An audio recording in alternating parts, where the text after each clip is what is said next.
এটা তো একটু মজা কইরা কইছি, আসলে কি মরতে চাই? মূলত আবু জেহেল নবীজিকে টিটকারি করে বলতেছে, নবীজির সামনে নবীজিকে ছোট করার জন্য কেমন যেন বলতেছে, আল্লাহ আপনি কি কোরআন নাজিল করার জন্য আমারে দেখেন নাই? আমি কত ক্ষমতাধর একজন নেতা, মুহাম্মাদের উপরে কোরআন নাজিল করলেন, তার উপরে কোরআন নাজিল করলেন।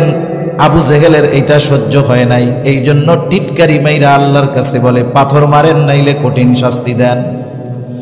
আবু জেহেলের এই কথার জবাবও আল্লাহ তাআলা দেন।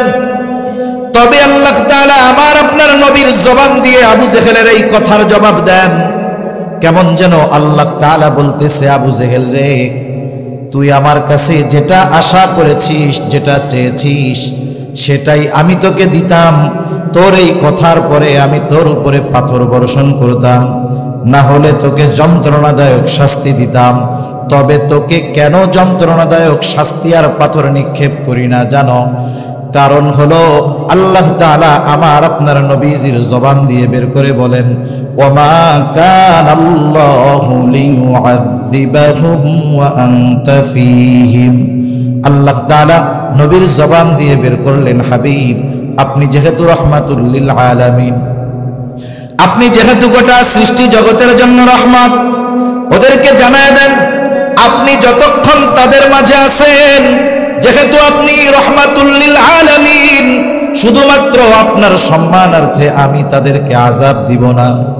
কারণ আপনি হলেন গোটা সৃষ্টি জগতের জন্য রহমত। নবীজি রাহমাতুল লিল আলামিন হওয়ার কারণে আবু জেহেল, উতবা, শায়বা সর্বোচ্চ ধৃষ্টতা প্রদর্শন করার পরেও নবীজির কারণেই চূড়ান্তভাবে নির্মূল হয় না। আবু জেহেল এই উপকার ভোগ করছে কিয়ামত পর্যন্ত। কিয়ামত পর্যন্ত যত কাফের ইসলাম বিদ্বেষীরা আমরা দেখি যে এত ইসলামের বিরোধিতা করার পরেও এদের তো কিছু হয় না। আসলে আল্লাহ তাআলার কাছে নবীজি দোয়া করে গেছে, এই দোয়ার কারণে মাঝে মধ্যে একটু নড়াচড়া ঝাঁকি দেওয়া হয়, সমূলে নির্মূল করে দেওয়া হয় না। এই জালেমগুলো দুনিয়াতে বেঁচে আছে, তাদের উপরে কঠিন শাস্তি না আসার কারণ হলো রাহমাতুল লিল আলামিন। সুবহানাল্লাহ। আমাদের আজকের মাহফিলের মধ্যমণি পীরে কামেল আল্লামা আব্দুল গফফার সাহেব হাফিজাহুল্লাহ হযরত মাদ্রাসায় চলে আসছেন। আমরা জবান খুলে বলি আলহামদুলিল্লাহ, আর একটু জোরে বলি আলহামদুলিল্লাহ। যথাসময়ে হযরত চলে আসবেন। আপনারা যেহেতু এখনো আশেপাশে অনেক মানুষ আছেন, মেহেরবানি করে চলে আসেন।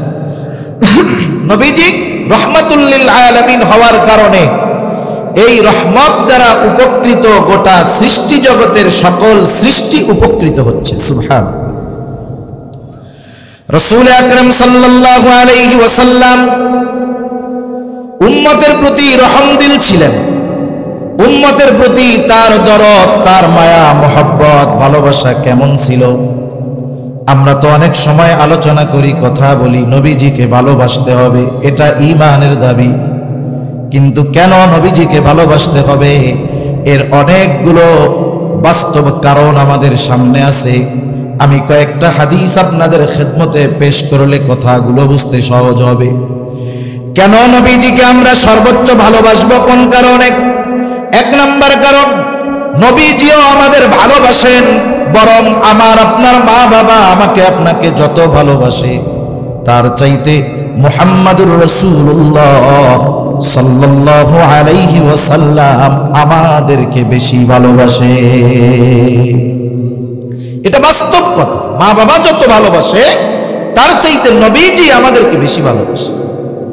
বলেন তো, মা বাবা সন্তানকে যত ভালোবাসুক না কেন, সবচাইতে বড় মুসিবত কিয়ামতের দিন। বলেন তো, কার মা বাবা আছে আল্লাহ তাআলার কাছে গিয়ে বলবে, আল্লাহ আমারে জাহান্নামে দেন, কিন্তু আমার ছেলেটারে জান্নাত দিয়ে দেন? কোন বাবা, কোন মা এমন কথা কি কিয়ামতের দিন বলবে নাকি? বরং কি করবে? সে চিন্তা করবে, সন্তানের ঘাড়ে পাড়া দিয়া হলেও আমাকে জান্নাতে যেতে হবে। আল্লাহ তাআলা ওই কিয়ামতের কঠিন দিবসের একটা চিত্র আমাদের সামনে তুলে ধরেন। আল্লাহ তাআলা বলেন, ইয়াউমা ইয়াফিরুল মারউ মিন আখিহি ওয়া উম্মিহি ওয়া আবিহি সাহিবাতিহি ওয়া বানিহি লিকুল্লি ইমরিইন মিনহুম ইয়াওমাইযিন শা'নুন ইউগনিহি। আল্লাহ তাআলা বলেন কিয়ামতের দিন ভাই ভাইয়ের থেকে পলায়ন করবে। ওয়া উম্মিহি ওয়া আবিহি, পিতামাতার থেকে পলায়ন করবে। ওয়া সাহিবাতিহি ওয়া বানিহি, স্ত্রী সন্তানদের থেকে পলায়ন করবে। প্রত্যেকে সেই দিন নিজের চিন্তায় বিভোর থাকবে, কেমনে নাজাত পাওয়া যায়, জান্নাতে যাওয়া যায়। কিন্তু ওই কঠিন মুসিবতের দিন, যেই দিন বাবা সন্তানকে চিনবে না, মা সন্তানকে চিনবে না, ওই কঠিন মুসিবতের দিন মুহাম্মাদুর রাসূলুল্লাহ সাল্লাল্লাহু আলাইহি ওয়াসাল্লাম তার উম্মতদেরকে ভুলবে না। হাশরের ময়দানে নবীজি উম্মতের চিন্তায় বিভোর থাকবেন। একবার দৌড়িয়ে হাউজে কাউসারের কাছে চলে যাবেন নবী। না জানি তার কোন উম্মত হাউজে কাউসার থেকে পানি পানে মাহরুম হয়ে যায় কিনা।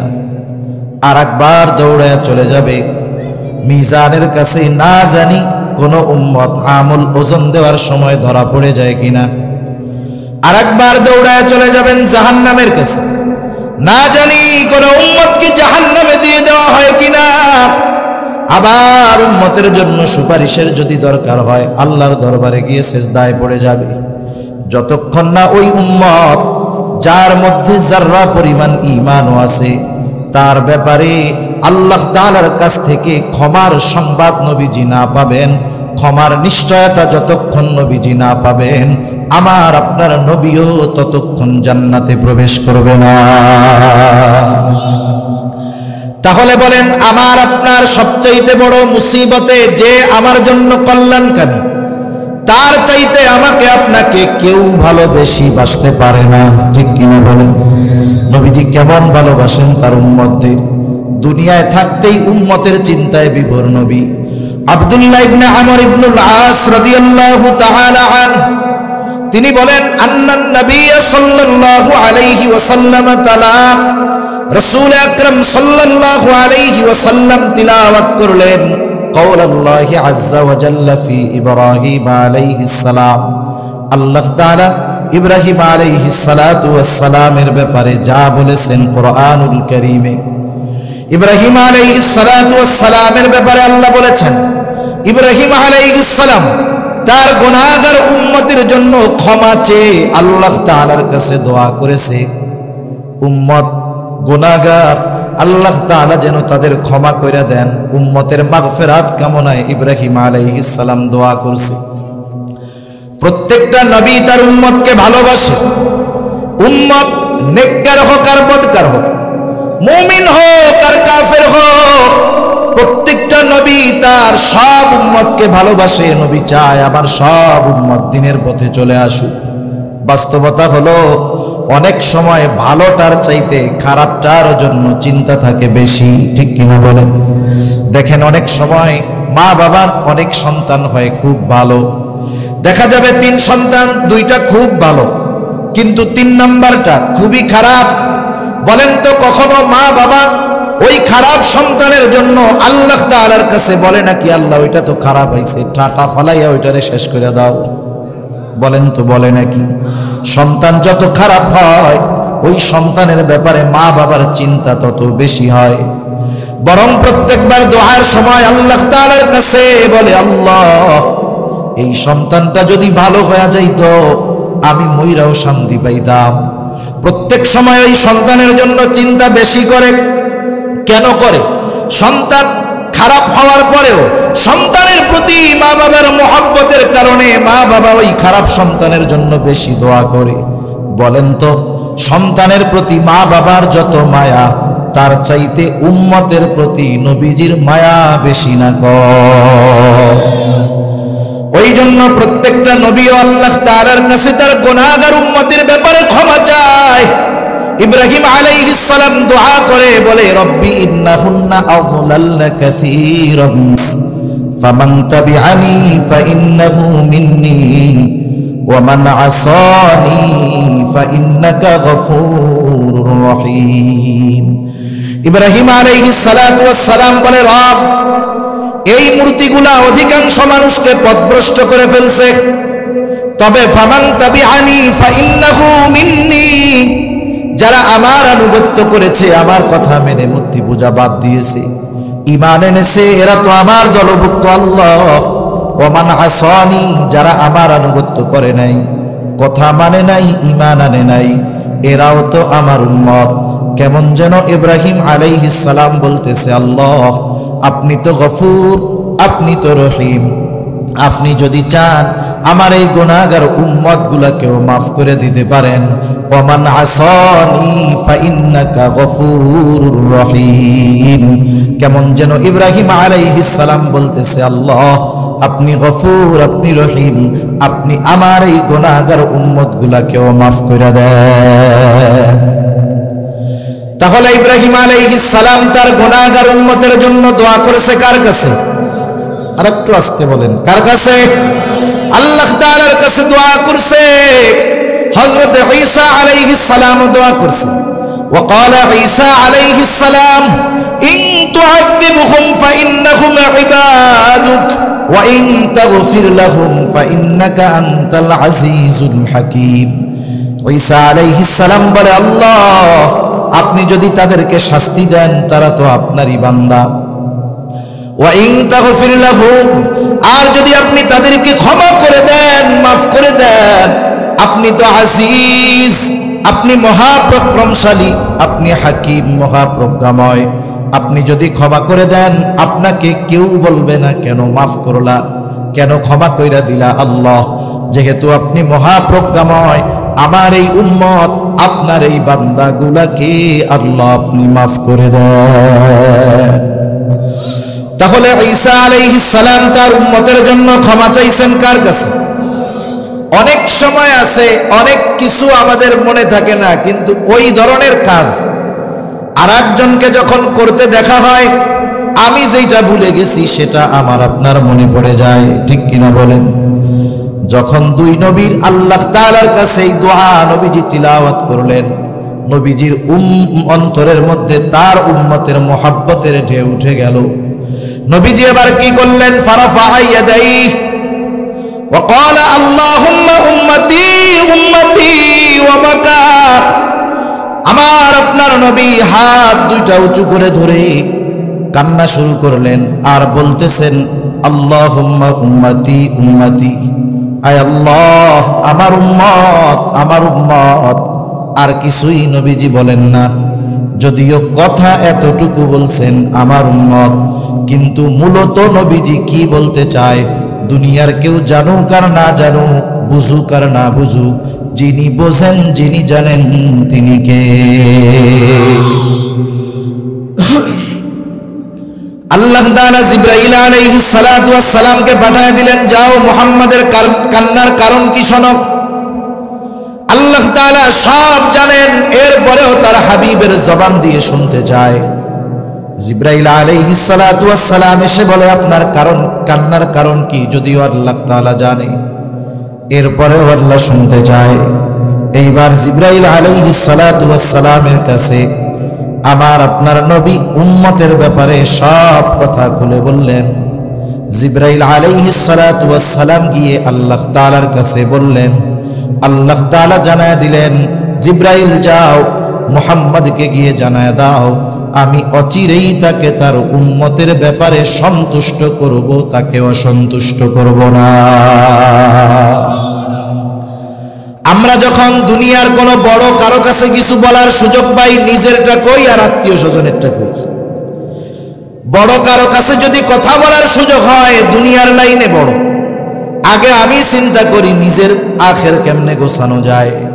কিন্তু নবীজি যখনই আল্লাহ তাআলার কাছে কিছু বলার সুযোগ পাইতেন, সব সময় উম্মতের ব্যাপারেই নবীজি বলতে। উম্মতের ব্যাপারে নবীজির মুহাব্বতের প্রমাণ হাদিসের পর হাদিস বলা যাবে। নবীজি উম্মত ঈমান না আনার কারণে কেমন পেরেশান ছিলেন, চিন্তিত ছিলেন। নবীজি সাল্লাল্লাহু আলাইহি ওয়াসাল্লাম যখন প্রাথমিক দিক মক্কার মধ্যে দাওয়াত দিলেন, মক্কার সব মানুষ নবীজিকে চিনে, নবীজিও মক্কার মানুষদেরকে চিনে। মক্কার মানুষরাই তো আমার আপনার নবীজিকে উপাধি দিয়েছে আল আমিন, মক্কার মানুষরাই তো উপাধি দিয়েছে আস-সাদিক। এই মানুষগুলোর কাছে যখন নবীজি দ্বীনের দাওয়াত দিলেন, তাওহীদের দাওয়াত দিলেন, এই মানুষগুলো নবীজির কথা মানে না, নবীজির কথা শুনে না, ঈমান আনে না। তারা ঈমান না আনার কারণে নবীজি চিন্তিত, পেরেশান, খাওয়া দাওয়া বন্ধ হয়ে গেল, নবীজি অসুস্থ হয়ে গেলেন, দুর্বল হয়ে গেলেন। উম্মত ঈমান না আনার কারণে উম্মতের ব্যাপারে কতটা চিন্তা নবীর। আল্লাহ তাআলা ওই সময় আয়াত নাজিল করে নবীজিকে বলতেছেন, লাআল্লাকা বাখিউন নাফসাকা আল্লা ইয়াকুনু মুমিনিন। এরা ঈমান না আনার কারণে আপনি নিজেকে নিজে ধ্বংসের মুখে ঠেলে দিচ্ছেন। তাহলে উম্মতের ব্যাপারে নবীজির মুহাব্বত কত, ঈমান না আনার কারণে নবীজি নিজে চিন্তায় অসুস্থ হয়ে যেতেন। শুধু তাই না, রাসূলুল্লাহ সাল্লাল্লাহু আলাইহি ওয়াসাল্লাম বলেন, তোমাদের মাঝে আর আমার মাঝে উপমা হলো ওই ব্যক্তির ন্যায় যে আগুন প্রজ্বলিত করেছে, আগুন জ্বালিয়েছে, আগুনের আলোতে চতুর্দিক থেকে পোকামাকড় এসে লাফায় লাফায় আগুনের মধ্যে পড়ে। সে বারবার হাত দিয়ে পোকাগুলোকে সরায় দেয়, পোকাগুলো তো সরেই না, বরং আরো লাফায়া লাফায়া পোকাগুলো এসে এসে আগুনের মধ্যে পড়তে থাকে। নবীজি বলেন, আমি তোমাদের কোমর ধইরা ধইরা টানি, জাহান্নামের দিক থেকে টেনে টেনে আনি, আর তোমরা আমার হাত থেকে ছুটে ওই দিকেই চলে যাও। নবীজির এত চিন্তিত ছিলেন, উম্মত যদি সঠিক পথে না চলতো এটা নবীর জন্য কষ্টের কারণ হয়ে যাইত। শুধু তাই না, উম্মতের দ্বারা আঘাতপ্রাপ্ত হওয়ার পরেও নবী কখনো উম্মতের ব্যাপারে প্রতিশোধ নেন নাই। নবীজি যখন তায়েফে গেলেন দাওয়াত দেওয়ার জন্য, তায়েফের মানুষের অবস্থা ওই রকম, দল বেঁধে নবীজিকে পাথর মেরে তারা রক্তাক্ত করে ফেললো। কত পরিমাণ রক্ত আঘাত নবীজির গায়ে লাগছে। আয়েশা সিদ্দিকা রাদিয়াল্লাহু তাআলা আনহা নবীজির গায়ে দাগ দেখে প্রশ্ন করে, ইয়া রাসূলুল্লাহ, আপনার গায়ে এই আঘাতগুলো, দাগগুলো কিসের? আপনার কি কখনো বসন্ত হয়েছিল নাকি? নবীজি বলেন, না আয়েশা, আমার কখনো বসন্ত হয় নাই। তাইলে ইয়া রাসূলুল্লাহ, এই দাগগুলো কিসের দাগ? নবীজি বলেন, আয়েশা, আমি দ্বীনের দাওয়াত দেওয়ার জন্য তায়েফে গিয়েছিলাম, তায়েফের মানুষ আমাকে বুঝতে পারে নাই, তারা যেই পাথরগুলো আমাকে নিক্ষেপ করেছে এই দাগগুলো হলো তাদের নিক্ষিপ্ত পাথরের আঘাতের দাগ। রাসূল আকরাম সাল্লাল্লাহু আলাইহি ওয়াসাল্লামকে এত পরিমাণ আঘাত করা হয়েছে, গা বেগ জামা ভিজে গেছে, রক্ত বেয়ে বেয়ে পড়ছে, রক্ত বেয়ে বেয়ে পড়ে জুতার মধ্যে ঢুকে রক্ত শুকায়া জুতা পায়ের সাথে আটকে গেছে। নবীজি বারবার পড়ে যাইতেন। হযরত যায়েদ রাদিয়াল্লাহু তাআলা আনহু নবীজির সাথে একা ঠেকায় পারে না, নবীজি পড়ে যাইতেন, আবার উঠতেন, তিনি বলতেন, তোমরা বলো লা ইলাহা ইল্লাল্লাহ, সফল হয়ে যাইবা। কিন্তু মানুষেরা বোঝে নাই, রক্তে দিয়ে পাথর মেরে মেরে নবীজিকে জর্জরিত করে ফেলছে। আমরা যখন কোথাও কোনো রক্ত ডোনেট করি, ব্লাড ডোনেট করতে গেলে, রক্ত দান করলে 150 গ্রাম 200 গ্রাম রক্ত যদি দেহ থেকে বের করে, অনেকে উঠতে পারে না, নড়তে পারে না, মোটামুটি শোয়া থেকে উঠা বসতে আধা ঘন্টা লেগে যায়, ঠিক কিনা বলেন?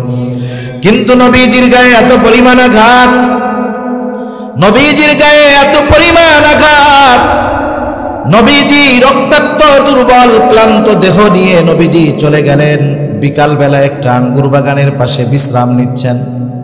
ইতিমধ্যে জিবরাইল আলাইহিস সালাতু ওয়াস সালাম হাজির, এসে বলে, ইয়া রাসূলুল্লাহ, এই কওম আপনার সাথে কেমন আচরণ করেছে আল্লাহ তাআলা দেখছেন। আজকে আমি একা আসি নাই, আমার সাথে নতুন আরেকজনকে পাঠানো হয়েছে, যে ইতিপূর্বে কখনো আপনার কাছে আসে নাই। নবীজি বলেন, এইবার ওই ফেরেশতা আমার সামনে আসলো, সালাম দেওয়ার পরে বলে, ইয়া রাসূলুল্লাহ, এই কওম আপনার সাথে কেমন আচরণ করেছে আল্লাহ তাআলা সব দেখছে। আল্লাহ তাআলা আমাকে আপনার কাছে পাঠিয়েছেন আপনার নির্দেশ পালন করার জন্য, আদেশ পালন করার জন্য আপনি যদি আমাকে নির্দেশ দেন, আদেশ দেন, 2 পাহাড় দিয়ে তায়েফবাসীকে একদম পিষে দেওয়া হবে। এখানে যে একটা জনবসতি ছিল তার কোনো অস্তিত্ব থাকবে না। একটু চিন্তা করে দেখেন, কেউ যদি 10 বছর আগে আমাদের সাথে ধমকের সাথে একটা কথা বলে থাকে, 10 বছর পর আমি আপনি যদি একটু ক্ষমতাওয়ালা হই, পাওয়ারফুল হই, চিন্তা করি ওই ধমক দেওয়া কথাটার প্রতিশোধ আমাকে নিতে হবে। আমরা সর্বোচ্চ পর্যায়ের প্রতিশোধ পরায়ণ। কিন্তু নবীজি কেমন ছিলেন? যখন ফেরেশতা এই কথা বলছে, আপনি নির্দেশ দেন 2 পাহাড় দিয়ে তায়েফবাসীকে পিষে দেই, নবীজি একটু আরাম করতেছিলেন, উঠা বসলেন। এই ফেরেশতার কথার জবাবে নবীজি বলতেছেন, বাল আরজু আন ইয়াখরুজাল্লাহু মিন আসলাবিহিম মান ইয়াবুদুল্লাহা ওয়াহদাহু ওয়া লা ইউশরিকু বিহি শাইআ। নবীজি বললেন, তুমি তো এই কথা বলতেছো যে আদেশ দেন 2 পাহাড় দিয়ে ওদেরকে পিষে শেষ করে দেই। নবীজি বলেন, আমি তো এদের ব্যাপারে আল্লাহ তাআলার কাছে এই আশা পোষণ করি যে আল্লাহ তাআলা এদের মধ্য থেকে এমন এক সম্প্রদায় বের করবে, এমন এক জাতিকে বের করবে যারা এক আল্লাহর ইবাদত করবে, তার সাথে কারো শরীক করবে না। আমি যেই কথাগুলো আপনাদের বোঝাতে চাইছি, নবীজি সাল্লাল্লাহু আলাইহি ওয়াসাল্লাম যে আমাদেরকে ভালোবাসেন এবং মা বাবা কি আমার নিজের চাইতে আমাকে নবীজি বেশি ভালোবাসেন, এ কথার ব্যাপারে কোনো সন্দেহ আছে? সন্দেহ নেই। আবার কিছু কিছু বিষয় আছে আমরা দেখি নাই, শুনি না, জানি না, কিন্তু একজন মানুষের কথায় ওই অদৃশ্য না জানা সব বিষয়গুলোকে বিশ্বাস করে নেই, হয় না এরকম? যেমন মনে করেন, এক লোক বিদেশে ছিল 20 বছর, তখন মোবাইলও ছিল না, কিছুই ছিল না, চিঠি লিখতো খালি। বিদেশে যখন গেছে, ওই সন্তানটা তখন মায়ের পেটে, বিদেশ থেকে যখন আসছে, এইবার তার বয়স 20 বছর, সেও মোটামুটি এক বাপের পোলা। এই 20 বছর সে বাপকে দেখে নাই, মোবাইল নাই, দেখার সিস্টেম নাই। 20 বছর পরে যদি বাবা ওই ঘরে আসে, ওই ছেলেটা যদি বাবারে দেখে, চিনবে? বলেন তো, বলবে আপনি আবার কি?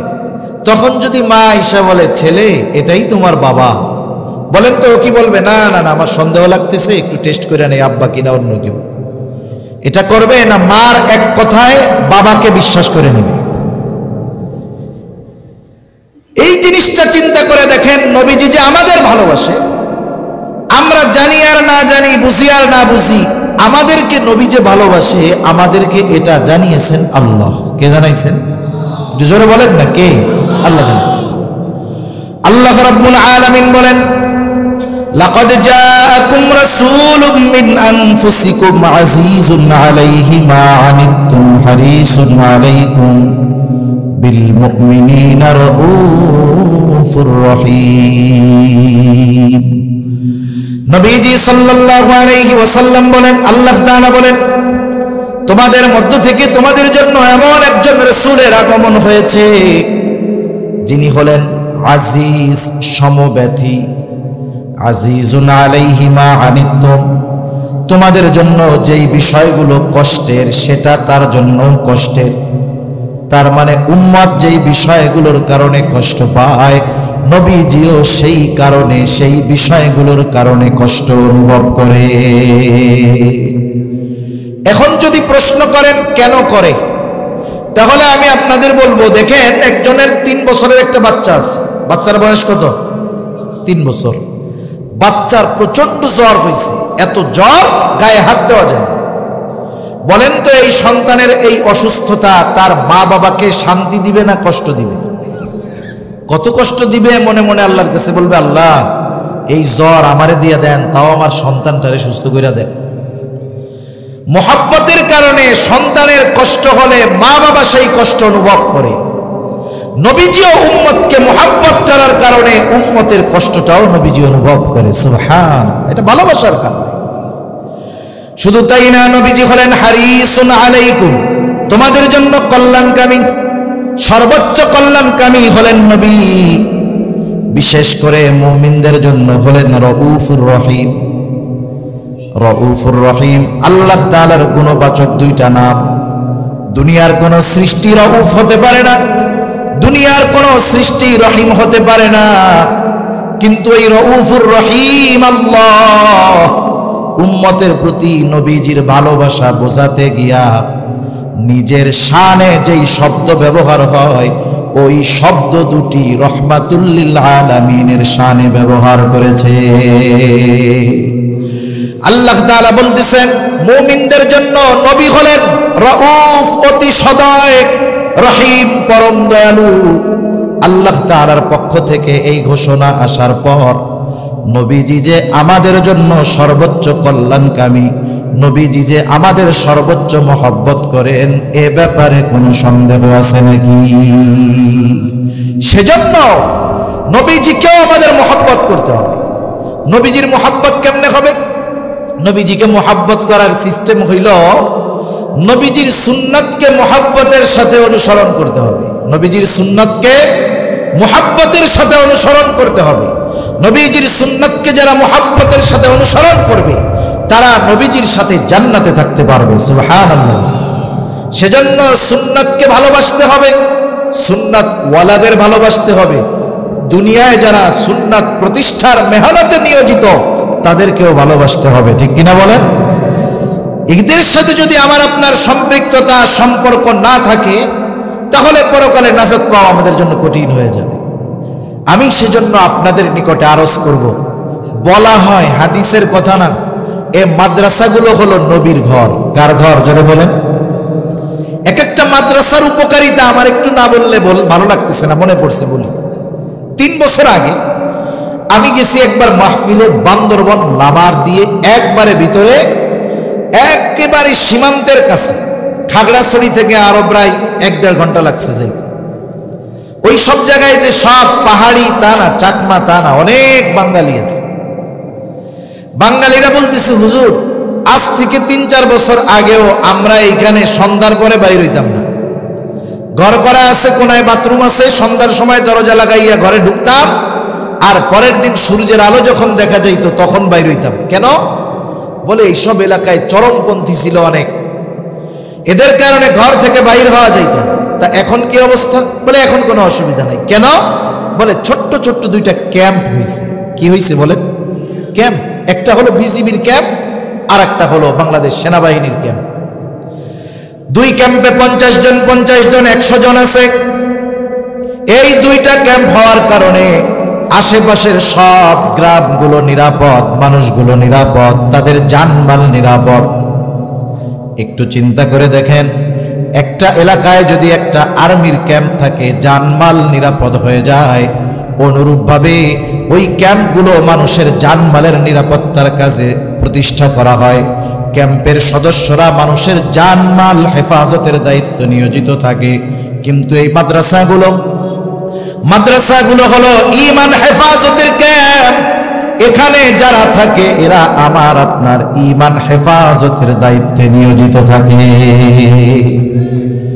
ঈমান হেফাজতের দায়িত্বে এরা নিয়োজিত থাকে। যখন দুনিয়ার কোন জায়গা থেকে ঈমান বিদ্বেষী কোন কথা, ঈমান বিদ্বেষী কোন কর্ম এদের কানে আসে, সাধারণ মানুষ প্রতিবাদ করার আগে এই ক্যাম্পের সৈনিকেরা, উলামায়ে কেরাম জাতিকে সতর্ক করে তুলে।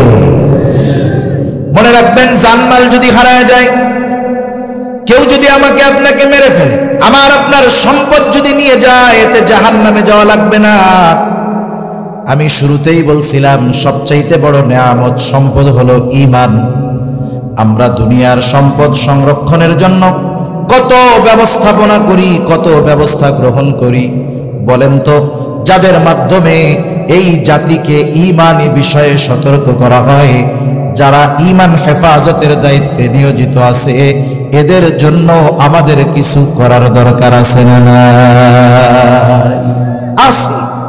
কিন্তু বাস্তবতা হলো যারা জানমালের হেফাজতের দায়িত্বে নিয়োজিত আছে, এদের যেই বেতন খরচাদি, এটা সিস্টেমে আমাদের থেকে চলে যায়। সাবান কিনলেও যায়, মোবাইলে টাকা ভরলেও যায়। কিন্তু মাদ্রাসার যারা সৈনিক, এদেরটা ওই সিস্টেমে নেওয়ার মতো সুযোগ নাই। এজন্য এদেরটা দুনিয়ার মানুষ, দিন ভীরু মানুষগুলো স্বেচ্ছায় তাদের ঈমান হেফাজতের জন্য তাদেরকে তাদের সম্পদ থেকে সহযোগিতা করে। ঠিক কিনা বলেন?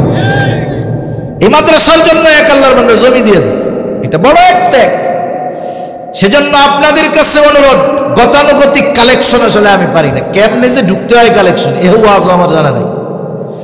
কিন্তু এরপরেও একটা দ্বীনি প্রতিষ্ঠানের মহব্বতে আমি এই ব্যাপারে অনভিজ্ঞ হওয়ার পরেও দ্বীনের এই বিশাল এক মিশন, এটা যেন জারি থাকে, এটা যেন সহজ হয়, এজন্য আপনাদের কাছে অনুরোধ করব, কোন আল্লাহর বান্দা যদি থাকেন, এই মাদ্রাসার কিছু হাজত আছে।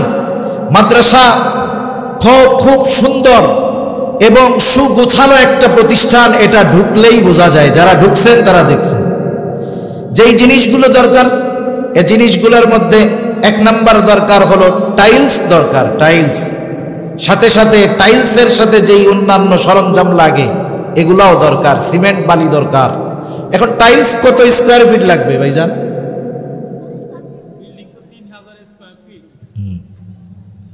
3000 স্কোয়ার ফিট ফ্লোরের টাইলস, তাই না? ওয়াল ফ্লোর বাথরুমের টাইলস গুলো লাগবে, ধরেন 3000 স্কোয়ার ফিটই ধরেন প্রথমে। এখন কোন আল্লাহর বান্দা আছেন কি এরকম যে টাইলস 3000 ফিট হোক আর 4000 ফিট হোক, আপনি এই টাইলস গুলা পরিপূর্ণ দিয়ে দিবেন? ওখানে লাগবে, ওখানে উলামায়ে কেরাম তৈরি হবে, ছাত্ররা কোরআন পড়বে, দ্বীন শিক্ষা হবে, আর কিয়ামত পর্যন্ত আপনার আমলনামায় এই সওয়াবগুলো যোগ হতে থাকবে। সুবহান। মানুষ কিন্তু দুনিয়াতে থাকতে এই সব বিষয়ের কোনো ফায়দা সহজে পরিলক্ষিত করতে পারে না, পরিলক্ষণ হয় না। একটা মানুষ যখন মারা যায়, কিছু মানুষ মারা যাওয়ার পরে আফসোস করে, আফসোস। এই আফসোসের খবরটা আমরা জানি না, কিন্তু আফসোসের খবর জানাইছেন কে? আল্লাহ। মনে করেন একটা মানুষ দুনিয়ায় নেক কাজ করে নাই, দান সাদকা করে নাই, ভালো কাজ করে নাই, এই মানুষটা মারা যাওয়ার পরে আফসোস করবে। আমার কথা নয়, আল্লাহ তাআলা বলেন এই মানুষগুলো আফসোস করবে, কি বলবে? ফায়াকুলা রব্বি লাউলা আখরতানি ইলা আজালিন করিব ফাআসাদদাকা ওয়া আকুন মিনাস সালিহিন। যখন মৃত্যু চলে আসবে তখন বুঝতে পারবে যে আমার দুনিয়ার হায়াতটা কত দামি ছিল, আমার সম্পদ থেকে দ্বীনি কাজে ব্যয় করা কতটা জরুরি ছিল। ও মারা যাওয়ার পরে বুঝতে পারবে।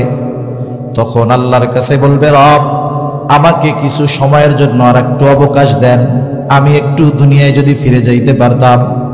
কি করত? বলবে ফাআসাদদাকা, আমি আমার ধন সম্পদ থেকে সাদকা করব, দ্বীনি কাজে ব্যয় করব। শুধু তাই না, ওয়া আকুম মিনাস সালিহিন, নেক কাজ করে আমি সৎ কর্মশীলদের অন্তর্ভুক্ত হয়ে যাব। বলেন তো, সম্পদ আছে, সব কিছু আছে, বেঁচে থাকতে দান সাদকা করে নাই, মারা যাওয়ার পর আফসোস যতই করুক না কেন পুনরায় দান সাদকা করার জন্য তাকে দুনিয়ায় পাঠানো হবে নাকি? হবে না। সেজন্য কার অ্যাবিলিটি আছে, সামর্থ্য আছে আমি জানি না, অনুরোধ থাকবে যদি কারো থাকে তাহলে একটু হিম্মত করে দাঁড়ায় যান যে আমি এই মাদ্রাসার 3 তলার যত টাইলস লাগবে আল্লাহর মুহাব্বতে আখিরাতের ব্যাংকে জমা করার জন্য আমি দিতে তৈরি আছি। এরকম আছেন একজন আল্লাহর বান্দা? আছেন? একটু হিম্মত করে দাঁড়ান, একটু চিন্তা করেন। মানুষ বেঁচে থাকতেই তার সম্পদের উপরে তার পূর্ণ কর্তৃত্ব থাকে না। মনে করেন একজন মানুষ ওসিয়ত করতেছে, ওসিয়ত করার সময় সে যদি সন্তানদের মৃত্যুর পূর্বে ওসিয়ত করে যে সন্তান আমি মারা যাওয়ার পরে আমার সব সম্পদ তোমরা মসজিদে দিয়ে দিবা, মাদ্রাসায় দিয়ে দিবা। উলামায়ে কেরাম আছেন, জিজ্ঞাসা করেন তার এই ওসিয়ত গ্রহণযোগ্য হবে না। তার ওসিয়ত হবে তার রেখে যাওয়া সমুদয় সম্পদের সর্বোচ্চ 3 ভাগের 1 ভাগ। তার মানে দুনিয়ায় বেঁচে থাকতেই একটা মানুষ তার সম্পদের উপরে পূর্ণ কর্তৃত্ব খাটাতে পারে না। সেজন্য উপার্জন আমরা করি ওয়ারিসদের জন্য, নিজের জন্য কোনটা? হাদিসের মধ্যে আসছে মানুষ বলে আমার আমার আমার আমার আমার, আসলে তার কোনটা? সে যেটা খায়, সে যেটা পরিধান করে, আর সে যেটা দ্বীনি কাজে ব্যয় করে।